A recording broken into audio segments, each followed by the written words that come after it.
Let's start po with common vision. Ano ba gusto natin sa Pilipinas? Yung iba po, pinasimple, a safe and comfortable life. But ito po, medyo mas mahaba. Pero ito po, preamble ng ating konstitusyon. Even sa law school po, gustong-gusto ko po itong preamble kasi ang sinasabi ng mga professors namin noon na bagamat hindi ito yung source of the legal principles in the sense that kung one section of the Constitution conflicts with the other or application or law, but it is something that embodies the spirit of the aspirations of the Filipino people. So kumbaga yung why nandito sa preamble. Ano po sabi ng preamble? We, the sovereign Filipino people, imploring the aid of Almighty God, in order to build a just and humane society and establish a government that shall embody our ideals and aspirations, promote the common good, conserve and develop our patrimony, and secure to ourselves and our posterity the blessing of independence and democracy under the rule of law and a regime of truth, justice, freedom, love, equality, and peace. Do ordain and promulgate this Constitution.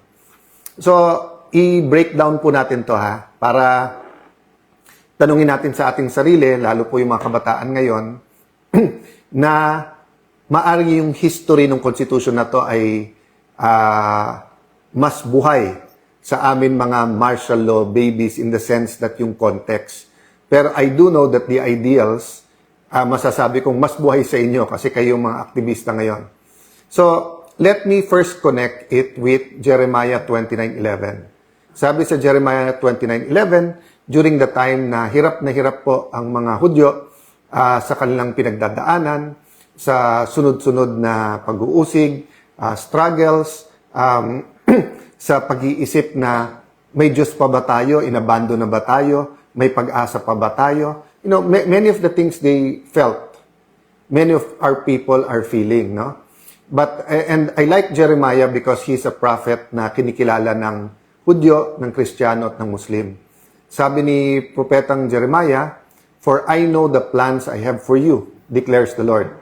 Plans to prosper you and not to harm you. Plans to give you hope and a future." So yung aking kaibigan parating sinasabi yung hope and a future, magkasama po yon. So, tingnan natin, we the sovereign people, sovereign Filipino people. Ano po ibig sabihin ng we the sovereign Filipino people? Ibig po sabihin, ang problema ng Pilipino, kailangan harapin ng mga Pilipino. Ang gobyerno ng Pilipino, kailangan ang nasusunod mga Pilipino. Hindi pwede dito na yung ibang bansa, no matter how powerful, so dun sa nagsasabing pro-US sila, pwedeng maka-impluensya pero hindi pwedeng ang Estados Unidos ang nagdedesisyon para sa atin. Sabi naman nung iba, may mga pro-China. Hindi pwedeng ang China ang nagde-decide para sa mga Pilipino. Having said that, when you are a sovereign people, you decide not because you're anti whatever other nation. Ako po, hindi ako anti any other nation. I am pro-Philippines. So I will decide based on 3 books.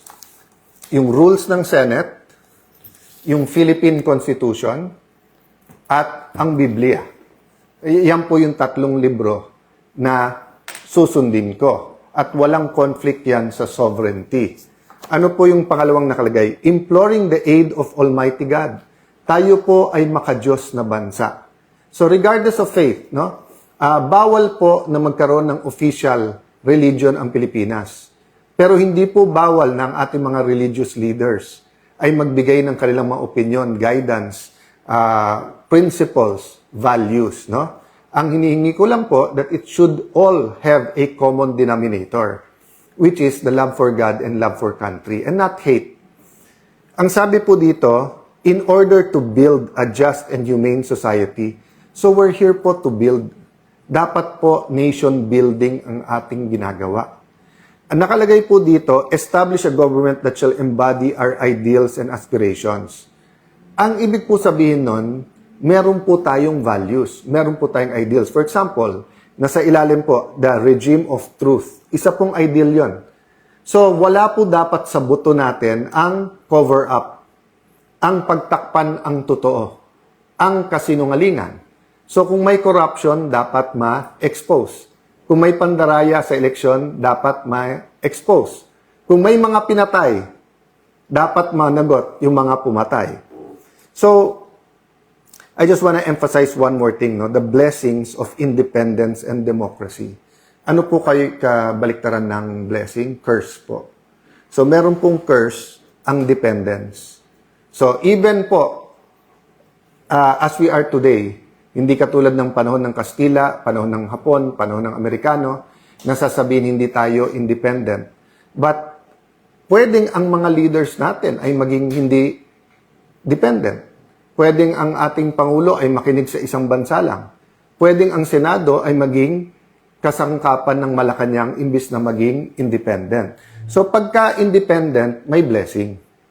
Pag ito po ay naging puppet at may puppet master, curse na po to. Ganun din po ang democracy. And later, I will talk about the dangers to our democracy. Ang democracy po, ang ibig po sabihin yan, tayo representative democracy. So we exercise our democratic rights individually by voting.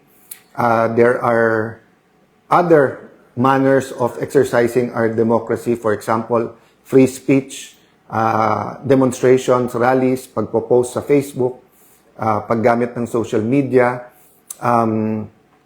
Naalala nyo po nung parang pinagbabawalan or hinihigpitan ng mga OFW sa Balikbayan Box pagdala dito, grabe ang mga protesta noon, mga videos na pinadala ng ating mga kababayan. That's an example of democracy in our own hands, no?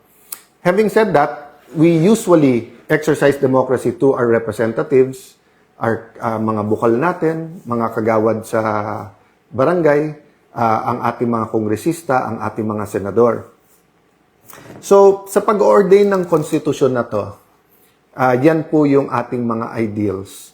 So, napaka-importante po na bagamat ito po yung mga libro at ito yung mga papel, may symbolism po, buhay po yung mga salita na yan, di ba? So, katulad sa atin, let me address to my fellow Christians, di ba? Or actually, kahit sino naman po na spiritual, di ba? May libro kayong sinusunod na sinasabi niyong holy. Hindi niyo pwedeng sabihin papel lang yan or salita lang yan. Yung bawat word diyan, kahit saan mo buksan, halimbawa nakalagay love, 'di ba? Halimbawa, bawat anuman ang word diyan, hindi lang po yan buhay. Hindi lang yan symbolic. It molds us into our identity.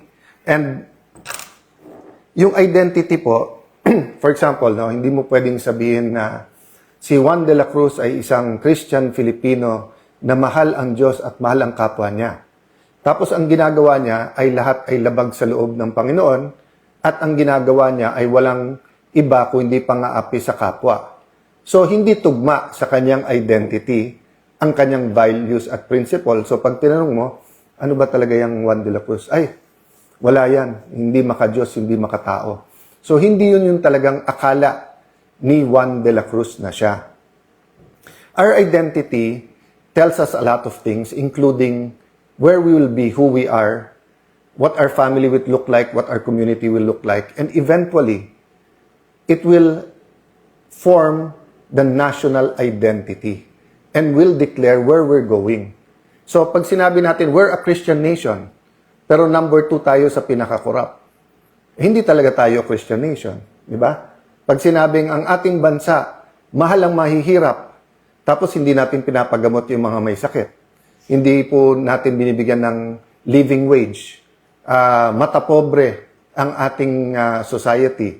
So, pag sinabi natin we are a democratic nation, pero diktadorya ang umiiral, o kung sino lang makapangyarihan ang nasusunod, then we're not a democratic nation. So, let me give you a context from my point of view. So, syempre, nung 2022, I ran for the Senate ulit. Nag-observe lang ako. I was soul searching, if I can call it that, no? And of course, I had my own questions, di ba? Dahil, yun nga, martial law baby ako, I was very supportive of Ferdinand Marcos Sr. Panahon po namin yung, I was 13 years old, 12, 13 years old, nung namatay si Senator Benigno Aquino. I did not really know who he was until he attempted to return and he was killed, no? 1984, na-elect ang aking ama bilang assemblyman ng Taguig, Pateros at Muntinlupa. That's my first pagkamulat or understanding of government. And then 1986, of course, is the EDSA revolution. And even a day before it started, kausap na namin ang tatay ko kasi gusto nga kaming paalisin at siya'y first time na nakita ko ang aking ama na umiiyak o lumuluha dahil he was ready to give his life kasi sabi niya, eto na yung panahon na kailangan lumabas lahat ng totoo. And as a 15-year-old teenager, I couldn't understand why someone has to give their life for truth. Kasi di ba mula sa pagkabata, basta eto tama, eto mali. Eto kasinungalingan, eto yung totoo. So we were taught from the start that you're always rewarded if you do what is right. Pag tama, may reward. Pag mali, mapaparusahan ka or mayroon pong consequence. Diba? Kaya nga sabi nila, if you can't do the time, don't do the crime. No? But siguro yung sa murang edad, 15 years old, parang, bakit nagpapaalam ang aking ama at bakit siya makukulong o bakit siya mapapatay kung ilalaban na yung totoo? Then the 4 days of EDSA unfolded. So here I am in 2022, 51 years old, naging konsehal, vice mayor, speaker of the House of Representatives, nahalal pangatlong beses sa Senado, naging Secretary of Foreign Affairs at iniisip ko, never again, pero nandito ulit. Pero I do believe na yung kasalanan ng ama, hindi naman kasalanan ng anak. And I do believe in democracy, meaning if ang nanalo ay isang taong hindi ko naman ka-close, I have to follow what people want or who they voted for, di ba? Kasi hindi pwedeng democracy tapos yung gusto mo lang. Dictatorship yon. You have to respect the will of the people. So in 2020, so let me go back. 2016, nung nanalo si President Duterte, I was asked informally by someone very close to the President, total hindi mo nakuha yung number 2, kunin mo na yung number 3. So sabi ko, anong number 3? Ikaw na mag-Senate President. So nung binubuo ko to, again, I believe in principles. I don't wanna live my life very arbitrarily, no? So, kung this is what President Duterte stood for, then dapat sundin ko yon. So, Senator Lacson and Senator Tito Soto came to me. Alan, 8 o 9 sila. 8 o 9, magbuo ka lang ng 4. I think 9 sila. Magbuo ka ng 4, 13 na tayo. Pero sa 9, eto yung kami. And nung tinitignan ko, for example, he wanted to be chairman ng public order, which is forte naman niya. Basta isa-isa tinitignan ko at sabi ko, mukhang pag tinanggap ko to, mabuti for me. Pero baka under the gun ka agad ang ating Pangulo sa lahat ng gusto niyang gawin. And I'm not talking about Senator Lacson lang, but many. Kasi nga, ang dami ng, for example, nasabi ni Pangulong Duterte, unahin ang sweldo ng pulis at military, doblehin. But there are many senators, including Senator Lacson, who said na kailangan lahat, hindi pwedeng sila lang. So there are things like that, no? Then I found out they were talking to Senator Drilon, who was the Senate President then, and kung sasama din, ibibigay yung Committee on Justice kay Senator De Lima, na alam kong gagamitin lang niya para siraan ang ating Pangulo dahil ilang taon siyang chairperson ng Human Rights Commission at ilang taon din siyang Secretary of Justice, pero hindi naman niya kinasuhan ang dating Pangulo. So sabi ko, i-offer nyo sa akin yan, pero isusubo nyo ito. Hindi ko po tinanggap. It was painful po because nga ako po ang kasama ng Pangulo, pinaglalaban ko at pinorma ko yung Senate majority ko to be supportive. But Senator Coco and Senator Tito said independent Senate, kailangan na walang impluwensya ang Malacanang, etc., etc. So the rest is history, but that's my first point, no? Tinanggihan ko yon on the matter of principle, hindi ko nakuha. Fast forward 2025, nung nanalo na po sila Senator Lacson, Senator Tito, Senator Bam, Senator Kiko, etc., kinontak ako ng isang malapit sa Pangulo, etc., at sinabi kung hindi matatanggal si Cheese, ako na lang. No, walang basbas ng Malacanang to, pero ang kausap sila Senator Tito, etc. And it happened a second time nung uusapan namin yung tungkol sa Commission on Appointments. Sinabi sa akin ni Senator Loren yun, alam mo naman kung anong offer. Sabi ko, guys, para kung kapatid na si Cheese, marami na rin kaming beses na magkalaban, but we promise each other to pray together, consult each other, move forward each other. So, naintindihan ko karamdaman nyo, pero hindi ko pwedeng kunin sa kanya. I can't do that, no? So, tinanggihan ko ulit. Okay. February 2026, yung ibang mga kasamahan ko, sinabi na, ginamit na yung blue ribbon, may mga pinagtakpan sa majority nila, no? May mga pinakita sa akin whether ito'y pong... Basta saka ko na ilalabas yung mga ebidensya, but basically ang sinasabi, nakipagsabuatan si Senator Lacson sa administrasyon para iporma laban kay Jinggoy, kay Cheese, kay Joel, etc. Regardless kung may zero truth, partial truth, or whatever. And then may mga pinagtakpan, no? From masterminds lower. And then iba-ibang grupo 'yon, ha. Wala pa atang 18 noon yung Marines. So ang inudyukan namin noon ay si Senator Loren. So again, wala naman nagsabing dapat ako, binigay ko sa kanya. Tapos nag-usap kami, sabi niya, Alan, sana tayong dalawa, no? But kaming dalawa, meaning mag-sharing din kami. So when we were going to execute, dahil may 14 na kami, biglang may mga tumawag at doon po nag-umpisa. Doon ko nalaman na negotiable pala yung mga kaso nila. Kasi tinawagan na yung mga may kaso, wag nyo lang iboto si Loren, bawiin nyo, hindi na kayo kakasuhan. At yung isa doon, na witness ko mismo dahil sa harap ko tinawagan yung isang high official at narinig ko yung pinag-usapan. So, we stopped there kasi nga may isa naman, wala naman siyang kaso, yung kunikwento ko sa inyo. Pero nagulat ako, takot na takot, no? And isang dahilan takot, minsan medyo napitik din siya na baka banggitin ang pangalan niya. Although he swears, wala naman siya. At doon ko nga nakita na grabe ang leeway ni Senator Lacson na, kasi may sinabi si Senator Lacson doon na parang, hindi, kausapin natin yung mga namamahala kasi yung witness na yan ay hindi credible. Pero pagdating kay Joel Villanueva, pagdating kay Jinggoy, pagdating kay Cheese, credible naman yung, well, wala si Cheese ata sa witness na yon, no? Pero dun sa dalawa, or at least kay Senator Joel yung witness na, yung particular witness na yon. So what happened is sometime March, I went to see two people. No, one is someone not in government, very close to the president, and the other one is very, very high official. Basically, ang sinabi ko, sumunod yung mga kasama ko, hindi naman inelect si Senator Loren, kami tatlo lang ang gusto namin. One, tutukan yung ekonomiya ng ating bansa kasi kahit na hindi inaamin ng Malacanang, no? Not exactly in these words, no? But basically, it took some time for Malacanang to admit that there's a crisis. And they didn't create the crisis. The crisis came from the US, Iran, and Israel conflict, no? But it took in denial for the first 2 weeks ang Malacanang.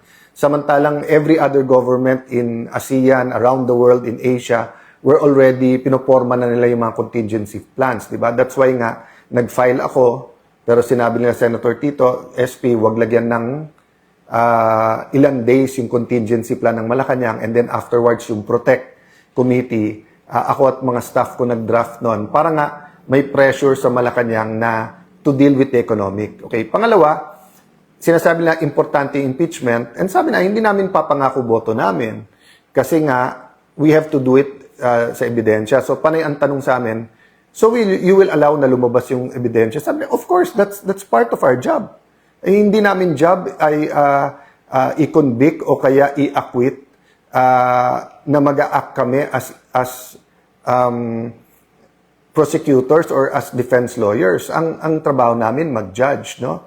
And then, syempre, may magtatanong sa Blue Ribbon. Sabi namin, wala kaming specific target except yung katotohanan. Meaning, there has to be a way that the Blue Ribbon will not be used as a tool laban lang sa kalaban ng mga administrasyon, then mapagtakpan yung totoo. Of course, at that time, hindi ko pa alam yung main allegations regarding certain Malacanang personalities and going all the way to the top. Of course, marami ng yung Cabral files, yung by March ba, I think nandun na yung Marines. And then also yung Bersamin files. Basta't marami yan, no? So, basically, ang message ko was, malabo namang makabuo kami, pero it's always possible. So, ang pinapaabot lang namin sa Malacanang ay hindi na po feasible yung Tito Soto, Risa Hontiveros, Kiko Pangilinan, Lacson Group of 4, Gang of 4, na pagpapatakbo ng Senado because it wasn't productive anymore. Panay 2028 lang ang issue, tapos maraming pinagtatakpan, tapos hindi nakatutok sa pangangailangan ng tao. They didn't listen to me. So on May 11, we got the majority. Okay? Hindi namin alam na si Senator Soto mismo, si SP, nagpapasok ng mga NBI at mahigit na 20 ahente nakakalat na sa buong Senate. That's never happened before. They've always coordinated, stayed in one place, and then talked kung paano. Parang kay Senator Jinggoy, napakaayos. Actually, it would have been better kung pinayagan nila ko i-escort sa labas. But nakita nyo, maayos. So yung May 11, in hindsight makikita nyo na po mga kababayan na May 11, set up nila yon. May 13, sila naglagay ng full battle gear na mga NBI at mapapatunayan namin, Senate premises po yon. So, ang point ko po, sila yung nanggulo, yung 11, kakampi ang Malacanang, kakampi po ang NBI, tapos pinapalabas, ako at kami ang magulo. Clear na yon, hindsight even yung walkout, nung sila nag-walkout, 12, wala daw quorum. Nung nagka-12 sila, meron na biglang quorum. Nung sinabi nila, gusto lang nila magtrabaho. Di ba? Nakita nyo naman po, hindi man lang nagbigay ng mga pangalan sila doon sa mga committee. So, paano nila sasabihin gusto nila magtrabaho? Tapos nakita nyo, nung sinabi nila si Senator Wing ay acting Senate President, unang issuance, work from home. Nung pumasok pa rin ang mga taga-Senado, ang sinabi, alas 10, umuwi na kayo. Hindi ba katawa-tawa yon? Di ba yung sasabihin sa'yo, work, let's get back to work. Tapos yung unang i-issue is to work from home, then the next day, umuwi na kayo. 10 o'clock pa lang, pinapauwi na. Kaya nga sabi ko, mag-ingat si Senator Win, kasi maganda naman future niya. Huwag ka magpagamit sa Malacanang at dun sa mga kasamahan mo, kahit binibigyan ka ng high position. I'll give you the advice that someone I really respect gave me, which is, receive, don't grab. I didn't grab the Senate presidency in 2016. I didn't grab it in 2025. I didn't grab it in February 2022. But to God's grace, napunta sa akin. By the way, no, kung nakuha ko yon earlier, kasi di ba nagsama-sama Senator Coco, Senator Tito, Senator Frank Drilon, Senator Mig Subiri. Alam nyo kasi siya sabi nila masarap maging Senate President. Yun yung reading between the line Kasi usually tens of billions ang pwede mo ipasok sa budget. Usually yan, malaking mga discretionary funds ang pwede mo i-withdraw. Then of course, number 3 ka. So sa lahat ng mga ahensya ng gobyerno, basically you're a VIP there. Ang daming perks po ang pagiging Senate President, no? So when the 4 of them says na, Alan, bumitiw ka na lang, huwag kang kumapit sa posisyon, no? First and foremost, nagulat ako na these personalities, especially Senator Drilon and Senator Coco, who were staunch anti-Marcos personalities, suddenly Marcos na rin, no? I'll go to that later, but what's my point? Sila na-enjoy nila lahat yan. Ako, the day na tinanggap ko at sinabi ko sa mga kasamahan ko, I'm up to the challenge. Kasi nung sinabi sa akin ni Senator Loren, ikaw na, Alan, kumilos na tayo. Nagtanong muna ako I went to Senator Cheese and said na, ako ba dapat talaga pa? But the day na tinanggap ko, I knew I will not be an ordinary SP. This isn't the usual, di ba, na first among equals ka, na malaki pondo mo. I knew laban to ng katotohanan. And I was told already na linggo-linggo sisubukan kang alisin. Laging araw-araw. And I knew na grabe ang gagawin nila. Pero hindi ko na-imagine talaga na I knew they were gonna throw at me the kitchen sink. But I didn't know that pati yung kitchen itatapon nila. We knew na bubuhayin yung kaso laban sa iba sa amin, pero hindi namin alam na ganun talaga yung pressure na gagamitin. No? But the reason I bring that up, I wanted to emphasize, hindi kami nagkulang sa trying to build bridges.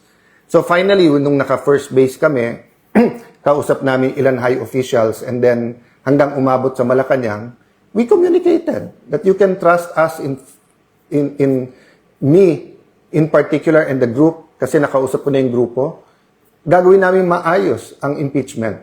Hindi namin papangako boto namin, but we will commit na we will listen to the evidence, we will view, we will hold it together with the legislative. Nag-commit din kami dun sa economic. Sabi namin, pagdating sa Blue Ribbon, aayusin natin yung mga hearings na hindi maapektuhan yung ating mga negosyante, but ako, sabi ko, kailangan lumabas yung totoo. Okay? So, hindi po kami nagkulang. So, yung 11 sa pagko-convince sa Malacanang na kalaban yan.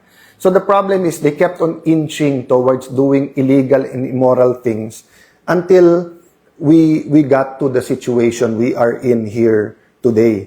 So yung po yung basic context of how we got here today. But more important than the state of the Senate is the state of the nation. So let me go to that. Sabi nila po, yung hindi marunong lumingon sa kanyang pinanggalingan ay hindi makakarating sa kanyang paruroonan. Sabi nila, history repeats itself. So nung sinabing never again, nagulat tayo, bakit again? But I think all of us, not only those who voted for the Marcos Duterte team, but even those who didn't, were praying and hoping maging successful dahil ang success ng administrasyon na to ay success natin lahat. Ano naging problema? Slowly and clearly, a pattern of corruption was shown. And then, nung sinabi ng Pangulo, mahiya naman kayo, lumabas po dito yung pinakamalaking corruption scam sa Pilipinas, involving trillions of pesos, including stolen money of at least hundreds of billions of pesos. By the way, si Senator Joel was one of those who first warned about it. So, kung ang sasabihin nila, paano naging Pangulo yon dahil he warned about it. Well, winarn ng Pangulo, that was, I think, SONA ng 2025. But si Joel has been warning since 2023. To be fair, panahon pa ni Duterte, sinasabi niya na bantayan yung flood control sa Bulacan. So, what is the state of the nation? Remember when President Marcos Sr. was elected, he was very, very popular. No? I think he still is one of the greatest orators of the Philippines. And he knew our culture. Alam niya yung damdamin ng Pilipino eh. At alam niya nung mga panahon na yon, when communism was sweeping the world, when there was the Cold War, and then it was sweeping Southeast Asia. And if you looked at Southeast Asia, it looked like a region na sigurado ang gera. With a conflict with Malaysia over, hindi pa yung South China Sea noon, yung Sabah pa. And then, iba-iba ang religion at iba-iba ang form of government, no, ng Thailand, Singapore and Malaysia had a problem. Thailand had a problem with its neighbors, diba? Kaya kung hindi nga nagkaroon ng ASEAN, maaring naging war-torn ang ASEAN countries. But my point is, nagamit yung fear of communism, and then because from number 2 in the world sa ekonomiya, we were number 2, number 1 ang Japan sa region natin sa Asia. number 2 ang Pilipinas, then suddenly, number 2, number 3 tayo sa bottom, di ba? After, by the time na mag-EDSA revolution na. But the point is, ginamit yung economic crisis, ginamit yung class war, di ba? Yung oligarchs, yung control ng oligarchy sa Kongreso at sa ating ekonomiya, at yung komunista. So it was such a big fear that many accepted martial law, di ba? And that's how we lost our democracy. So by the time na we regained it in 1986, an Aquino had to give his life, and then there was a need of the people to march on EDSA in the EDSA revolution. So fast forward, EDSA 1, EDSA 2, EDSA 3, iba-ibang stories, but we continued to fight corruption. And there were different kinds of abuses. But what's happening now? Basically, what's happening now is for the fear that magkaroon ulit ng Duterte administration, kampi na lang tayo lahat sa Malacanang. Diba? That's why sabi ko, meron tayong Marcos pa rin. These are the loyalists from the start. And of course, the Dutertes and Marcos ran together in 2022. But you've always had those who continue the legacy of President Cory Aquino and one of our country's heroes, Senator Benigno Aquino. Yung, whether you call them Dilaw, whether you call them yung halo-halo, yung Laban, PDP Laban, all these political parties, Dilaw, tapos naging pink because nga nagkaroon ng mga issues during the Duterte time, no?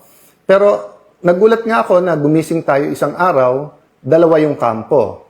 Kampo ng Duterte at yung Marcos pa rin na nagsama na yung Marcos na rin. And nagulat ako because even the extreme left, even some of the extreme right, yung mga fascista at saka yung ibang mga katulad ni Senator Lacson na more rightist ang ideology and then yung leftist ang ideology, yung dalawang paksyon nga nagkasundo eh.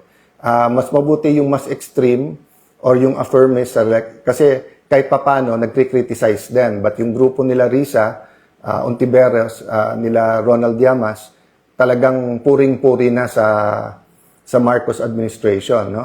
So, naging Marcos na rin. So, nagulat din ako. People like Senator Drilon, people like Senator Coco. Because Senator Coco may tampo sa mga Duterte.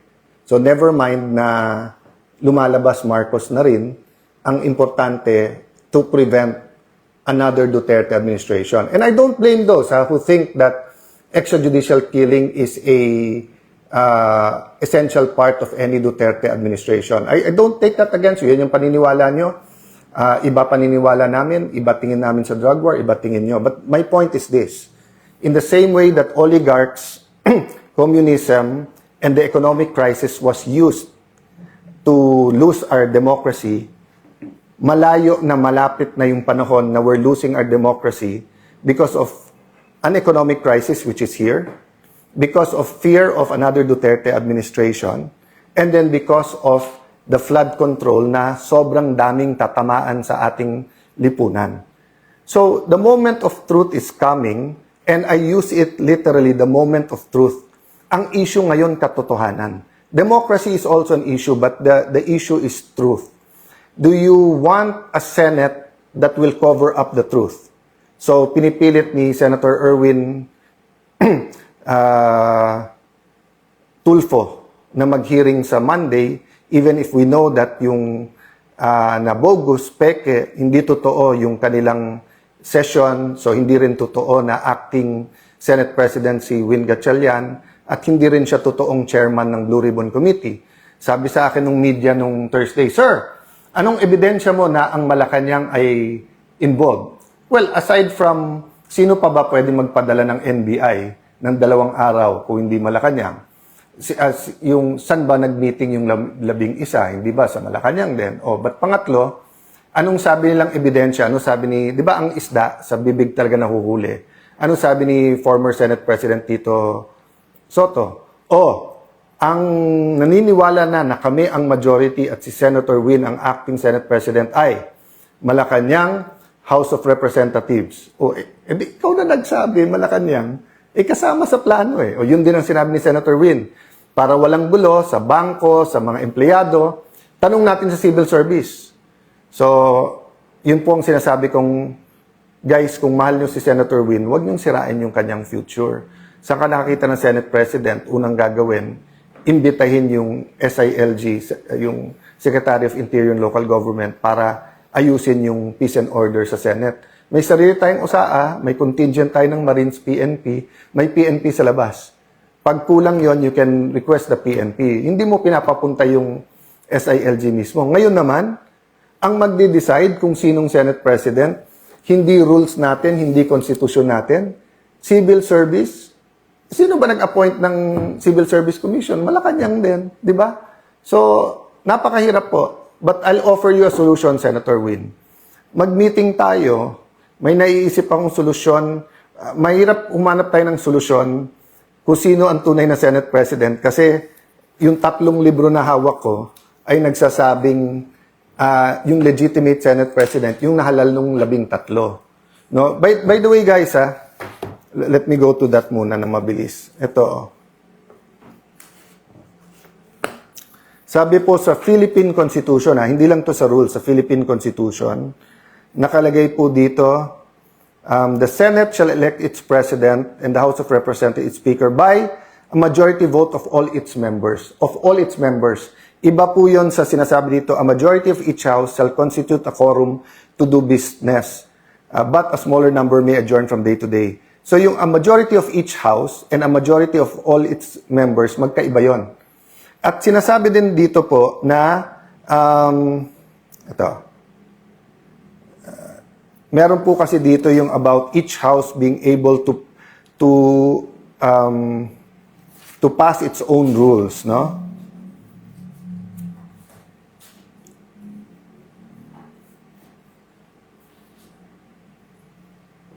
Each house may determine the rules of its proceedings. So kung titingnan mo ang rules natin, yung officers po, yung secretary, yung sergeant at arms, Senate President pro tempore at Senate President, 13 ang kailangan. Kasi all members. So, ang Constitution ay nagbibigay ng power sa rules at sinasabi po dito sa dalawa na kailangan 13. So, kung walang 13, hindi kayo tunay. Going back to yung hearing ni Senator Erwin, the 12 might want to rein him in even during martial law, even during the abuse of arrest, kaliwat kanan at yung mga torture. Wala pong high official na nagsabing, kwekwelyuhan ko yan, ako mismo arrestuhin ko yan, etc. So, you know, it's incredible that you'll have a human being speaking like that. Kaya sa sulat ni former Congressman Michael Defensor, dapat ang sagot namin ay simpleng umattend kayo sa legitimate na Blue Ribbon Committee dahil yun ang may legal protection. Pero siguro idadagdag ko dun sa sulat na yung ganun mental state ng isang senator tapos siya ang magiging chairman, walang makakapag-guarantee ng inyong safety doon. At tandaan nyo po, tapos na po tayo dun sa 18 Marines. Kung gusto nila ipatawag ulit under Senator Marcoleta, pwede mag-attend sila Senator Win. Pero nandun pa tayo sa 2 o 3 witnesses na ang bibigat at may mga dokumento at talagang mayayanig yung ating bansa. Kaya po nagkakaroon ng ganito. Ang problema po, kaya sinabi kong malapit malayo. Every time that the truth is about to come out, wini-weaken yung institutions. Winiken po ang House of Representatives, winiken po ang Senate. Sabi ni Senator Lacson, sirang-sira ng Senado. Ikaw naman sumira sa Senado through false testimony witness using the Blue Ribbon laban sa ating mga kasama. So, etong mga kaganapan ng May 11-13, Malacanang ang may control dyan sa NBI, hindi sa amin. Tapos iwa-whitewash nyo pa para sabihin wala ang mga NBI sa loob ng Senado. So, tama yung sinabi ni Senator Gringo. Pag armado ka at dapat nandun ka, wala ka doon at nandun ka, bakit papagalitan mo yung reaction? So, he was talking about yung mga panahon ng kudeta. So, kung may mga sundalo sa labas ng Malacanang, natural na magwa-warning shot ang mga taga-Malacanang, paalisin ka. So, ginulpi na nila ang isang taga-OSAA, hinabol nila ang isang senador sa loob ng Senado. So, natural, nung pinaligiran nila ang Senado at they crossed over from GSIS into the Senate, na naka-full battle gear, natural na magkakaroon ng warning shot. And then ang sisisihin kami, hindi yung nanggugulo. So the point is, these hearings, you know, you had your chance to have hearings. Ilang buwan naman kayo na hindi nag-hearing. Di ba? So, siguro, ang haba na ng sinabi ko, my point is, mga kababayan, who are we as Filipinos? So, I had to think about my role. Komportable ako sa pagso-soul search ko, sa role ko po in transforming the nation, sa role ko po bilang isang Kristiyanong may pinaglalaban. Komportable po ako, quiet life with family, building our city. Pero nung tinawag ako, step up, be with the senators, be our leader, I had to say yes. Kasi yun yung role na binibigay sa akin. I knew I wouldn't enjoy the perks. I knew na baka kasuhan muna, kulong, intimidate, offer. But kailangan ko lakasan loob ko I have to put my whole faith in God. Today, day by day lang ako nabubuhay. Day by day, Lord, anong pinapagawa mo sa akin? So, dun sa mga nagpe-pray for us, pati mga nag-open letter, I don't get offended. Tama yung sinabi nyo. Ang prayer ko should be, Lord, saan mo ako gusto at anong dapat kong gawin? So, I'll stop there, but you also have to ask yourself that question. Whether you're a doctor, you're a lawyer, you're a soldier, wala kang trabaho, barangay tanod, anong role mo? Definitely to pray. Pero ano sa pagkikilos? Pagpo-post, pagproprotesta, pagpapanood kung ano nangyayari, let your voice be heard. Yung IBP, ngayon, nagsasalita pa isa-isa yung mga abogado. I mean, ang daming issues sa quorum, etc. But in electing the officers, kahit basta't marunong magbasa, majority of all the members, di ba? Kaya nga sabi ng Malacanang, nire-review pa nila Constitution. Ang problema, they're bending the law and they're bending the Constitution, which is weakening institutions. At kaya nga tayo napunta sa diktatorya during that time. So in one sense, malapit na tayo because we keep trying to hide the truth. Okay, ulitin ko In one sense, malapit na po tayo kasi ilang institusyon na ang binaboy natin Nandun na tayo sa Senado And then, lahat ginagawa, hindi lumabas yung totoo. In the other sense, malayo pa. Kasi wala pa namang official declaration, etc., etc. Pero nagsusimula na Basta't ikaw ay kalaban, actually matagal na nagsimula yun, basta't ikaw kalaban ay kulong ka. Pero bailable yun Ngayon yung non-bailable na ginagawa. At ang masama, dati, lumalaban yung institusyon. So, nung pinadlock ang Senado, nagkaisa lahat ng senador, at least more or less, na wag nyo ipadlock yung Senado. Ngayon kasi, kapwa-senador pa ang kumakampi sa Malacanang.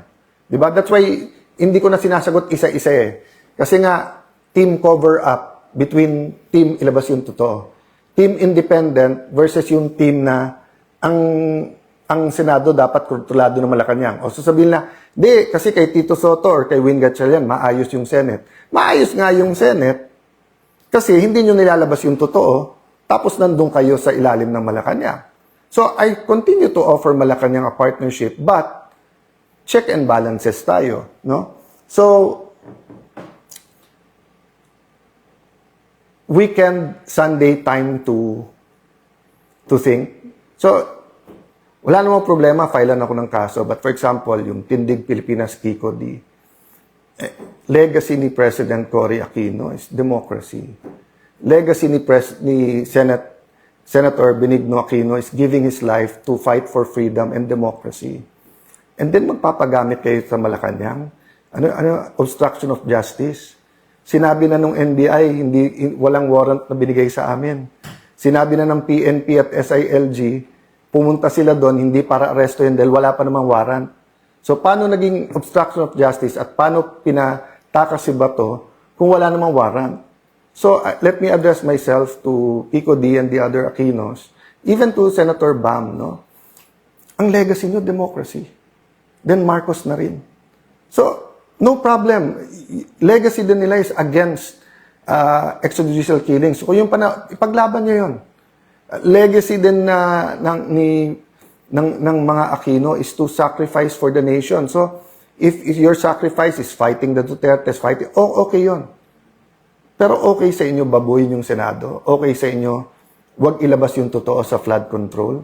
Di ba, kaya nga, laban Laban yung laban. Hiramin ko muna. Kasi hindi nyo ginagamit Di ba? So, alam nyo naman, di ba, sa aktivista, ganyan. Sa Duterte, ganyan. kailangan neutral ako dahil senator judge din ako. Ako pa magpre-preside ng impeachment. Pero pera muna nung laban.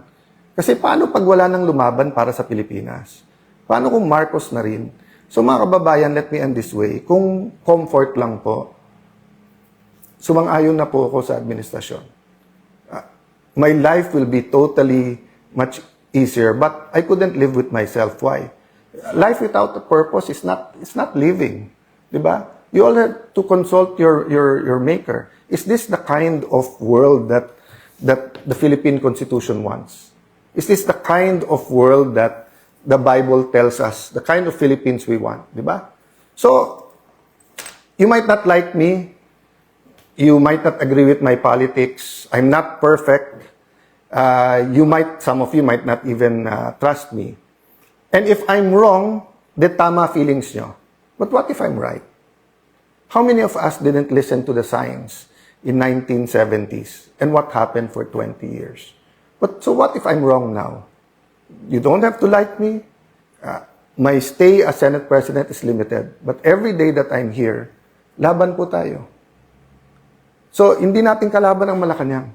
Pero kalaban natin kasinungalingan. Kalaban natin yung nagpupunit ng pahina ng konstitusyon. So, mga kababayan, tonight, tomorrow, let's say a prayer. But let's ask ourselves, who are we? Anong identity natin? Paano natin maitutuloy yung laban? Hindi pwedeng everyday may bagong issue na lang. Issue May 11, habulin si Bato. Issue May 13, NBI attack the Senate o hindi. Issue ng walkout, 12 kayo, okay. Nung kami hindi dumating, 12 kayo, okay. Tapos, para hindi mapag-usapan yung testimony ng 18 Marines, magme-meltdown, magbabalistik si Erwin Tulfo. Tapos, para yun ang news. Tapos bukas, tatakutin lahat ng mga empleyado ng Senado na bibit-bitin, kakasuhan. Ulitin ko yung sinabi ko sa media, lahat ng kapangyarihan nasa kanila. Ang nasa aming katotohanan. But despite that, I'm willing to tonight and tomorrow, we'll be thinking of a way. Paano po hindi maipit ang mga empleyado? Paano po na yung mga bangko masunod ng tama? Anong tamang legal remedies natin? On that aspect, we can talk and find a way. Pero when it comes to truth, ibabalik ko ngayon sa majority yon. You really believe what you're preaching about the flood control? You really believe na after putting to jail some to get the quorum, they won't put more in jail to get... Gagawin kasi 18 na lang ang senador para 12 convicted na. At pagkatapos nun, manipulate na naman yung numero at saka yung konstitusyon para palitan yung konstitusyon. Again, if I'm wrong, then baliwalain nyo lahat ng sinabi ko. I'm just one other politician telling you garbage. But if I'm correct, and I hope that I am not correct, then we have to put faith into our actions. Kailangan natin lumaban at kailangan natin humanap ng paraan para ipakita na hindi tayo papayag na muli pong ikulong ang ating demokrasya, na muling nakawin ang freedom ng bawat Pilipino. God bless you. God bless the Philippines.